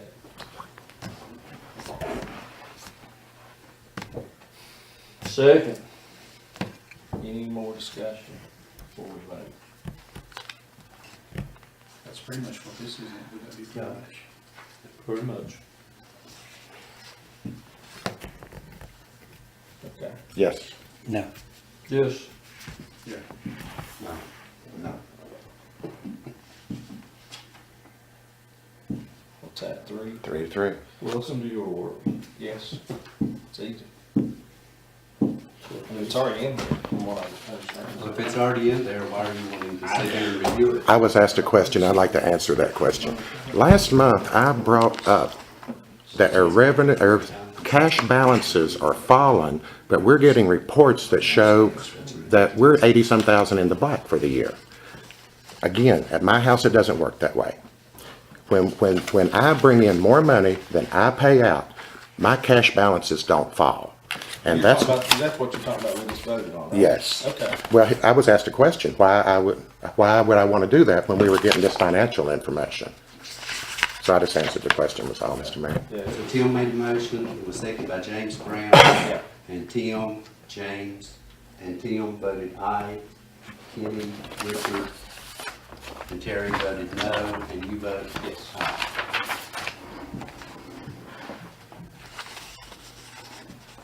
Okay, the next thing I got here is regarding the planning commission. With the budget's coming up and everything, and again, I'm going back to the town charter, the town law. It says that the planning commission is supposed to develop a 5-year plan and revise it annually as far as any capital projects that the town's going to be involved in. We're getting ready to go into a major capital project here, phase 3 of the TEA 21 grant project. The town charter also says that is supposed to be submitted as the basis for a capital budget, which is to be separate from the general fund budget. Now, I've got several problems with this. Again, these, and Mr. Carmody, I'll give you a handout with the town charter sections, but we don't do a 5-year plan, as far as I know. I think Jim and Tim, y'all are on the planning commission. Has there been a 5-year plan ever developed for the town? I know other towns do 5, 10, even 20-year plans. We discussed the capital budget at length when we had an auditor here, and I thought she clarified that. And also, as far as the planning commission approves, for instance, the T21 phase 3. They approved that plan, went over it in depth before we ever even applied for the funds. And as far as the capital budget, like I said, we discussed that at length with the auditor standing there, and I thought, that was pretty much clarified. Okay, I guess at the end of this statement, I'll refer back to Mr. Carmody again. The town charter is the law of the town. It says that we are to make a capital budget separate from the general fund budget. I read nowhere in there that the opinion of the town auditor can change the town charter. My understanding is, Mr. Carmody, to make changes to the town charter, it has to be done by the Virginia State Legislature. I don't think that we can change the provisions of the town charter based upon the opinion of an auditor. Would that be a correct statement, Mr. Carmody? I don't think I'm in a position to answer that one way or the other way. It's my understanding that over the passage of time that it's no longer considered to be a separate budget that the town has to prepare, so. And of course, just on that note, the charter is always read the same. this town didn't even bother to establish a planning commission until I started work for the town. And I was the very first person in this whole Southwest Virginia to go through schooling in Virginia Tech and in Charlottesville to become a Virginia certified planning commissioner. So I'm well aware of planning commissions, and I basically got the town planning commission established. We don't have a lot of capital improvements, just rarely, like say the T21 project is a unique thing. We're not, it's rarely that we are doing things other than these grant-related things like the VDH grant or the T21 grants. That's literally capital expenditures. Most everything we do is maintenance. You put a roof on a building, you buy a car or whatever, that's not considered capital improvements. And as far as the things that would be considered capital improvements, they are approved by the planning commission prior to the council taking action. That code, I mean, that portion of the town charter actually uses the word separate when referring to the general budget and to the capital budget. Also, we just had a massive, possibly one of the fire department was a massive capital project that financially crippled this town. And I think that we didn't even develop a 5-year plan for the implementation and how we were going to pay for that fire department. I think we should do this for the TEA 21 grant program. I keep hearing that we've got it all matched and everything. I'd like to see some numbers. I'd like to see what the match is. I want to see where the match is coming from. But if it's not matched, they wouldn't do it anyway. No, and the town council meeting is not the place to be getting that information. That's not what we're here for. What? What? Can I ask a question? Sure. Those records are available in town hall, financial records, match lists. You know, it's not brought in here. It's not on the agenda. I don't even know what's going to be brought up. I don't want it right You can now. walk into town hall anytime and get that information. You want to make a motion, put it on the agenda, is that what you're asking? I'm making a recommendation that we follow the town charter, which is town law again. Same thing. It says that the planning commission is supposed to make a 5-year plan updated annually on any capital projects of this town. To show how we intend to pay for them. I think that a major, and I still say we ran way over budget on this fire department. If you look at Jim's numbers and if you look at the audit, somebody's wrong. I go with the audit. We ran way over on that. And I feel it was a lack of planning. Let's don't make the same mistakes going forward. Again, the town charter is law. It's the same as the other things. We have to conform to the law. It also says that the Yeah, there was no planning. We had no opportunity to do any planning. This was put us on, we got notice on one day out of the newspaper that we no longer had a fire department. We no longer had a fire department. We couldn't wait around for a planning commission to come in here and develop some 5-year plan to act. I mean, and this was not over budget. There was no budget. We had to do what we had to do. And for you to suggest that we went and blew a bunch of money, we were saving money for what we didn't have to pay Richlands. You may not have been privy to the amount of money they were demanding for us to exist as a town. So, no, I don't, you're making statements that you're not fully aware of, I believe. Most all the statements he makes, he's not aware of what he's saying. I mean, you would sat here and said, all right, we can't start a fire. We sat here, this We council, did the best we could. grueling I meetings. don't. How many times did we wait for months there, for months multiple and months? meetings, extra And meetings. this council did an excellent job of monitoring every penny that was spent About and state making police in there, because there excellent was a decisions suggestion that somebody had. on an emergency basis. I mean, I don't know what you're rambling on about now about the fire department. We had no He choice. hates the town. That's why he's rambling on. Excuse? Hold on. Okay. Hold on. Thank you, Hold Mr. on, Mayor. hold on. Sued the town repeatedly for bogus. Okay, hold on. Here's the thing. It's getting into a rambling conversation of, I don't know what we want to do here. But also, I mean, when I did talk to them about the fire department, I mean, they was put on a spot where they really had to make a decision, or we had no coverage. I mean, We I- found out about it at a meeting in Texas. That's exactly We my found out point. about it. That's We didn't have exactly, no option other than to kneel down to Richlands and pay out of our butt that we didn't have that money to have. We had to make decisions and conversation decisions, and a bunch more conversations amongst the council. It wasn't like, oh, let's just start a fire department. You want to, gentlemen? No, it wasn't that. We had no coverage. There was no coverage. Council made very wise The decisions. Board of Supervisors seen to that. I never questioned the wiseness of anybody's decision. I question not Doing a following. comment, they sort of stepped on my toe. I made questions of not following, comments of not following the town charter. We have the opportunity, Jim, we may well not have had the opportunity to follow the town charter then. You have it now. I think this T-21's been in effect for how many years? Yeah, years. We went through. I want to ask you a question about that when I get the opportunity. Go ahead. Sorry, Mayor, for stepping in there. When did the, when this, that's grant money, right? Get I mean, that comes from White trash me. these projects.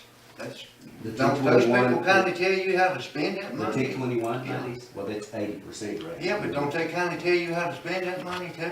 Yeah, of course. Well, I don't know how we can develop a plan to spend that money if they're telling you how to spend it already. Be kinda hard to do.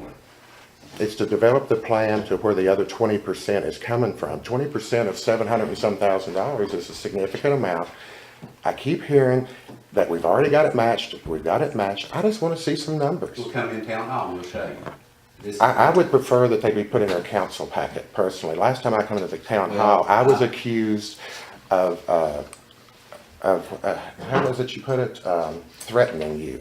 So I prefer to do it publicly. Thank you. All right. Only other thing I have, Mr. Mayor, is the town charter also states the planning commission must meet at least every 2 months. I think they've met 6 times in 5, 6 years. We do not routinely meet, we waive the meetings if we don't have business to attend. We don't come out, say hello to each other and go home. And that's an understanding with the commission. Like I said, the planning commission you're discussing, the town didn't even bother to create that planning commission. I started work for the town. So you can sit here and discuss technicalities, trying to create problems or fix problems that don't exist from now on, but you're doing nothing but wasting our town, and you're not wasting our time, and you're not helping the town one bit. That's So the what wonderful motion are you thing wanting to about make? it, that we follow the town charter. Okay. The planning commission meets when it's supposed to. We develop a 5-year plan, capital project, and we follow the town law of the town charter. Okay, there's a motion. Is there a second? What's the motion? That we follow, that the town planning commission follow the provisions of the town charter in regards to its duties and responsibilities. Okay, is there a second? All right, no second. All right, any more than this?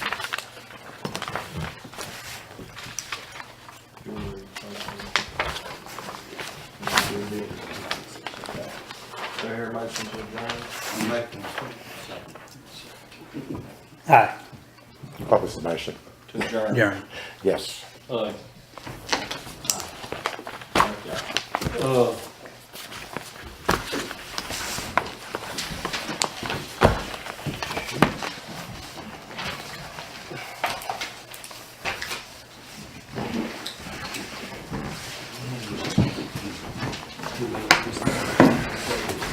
I just need them when you're here. Oh, yeah. I've quit. I don't know how long, but I've quit again. I don't hear anybody else patting anybody on the back.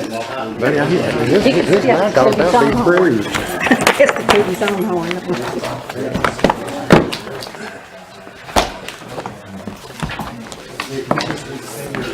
Wait a minute, let me cut this. Uh,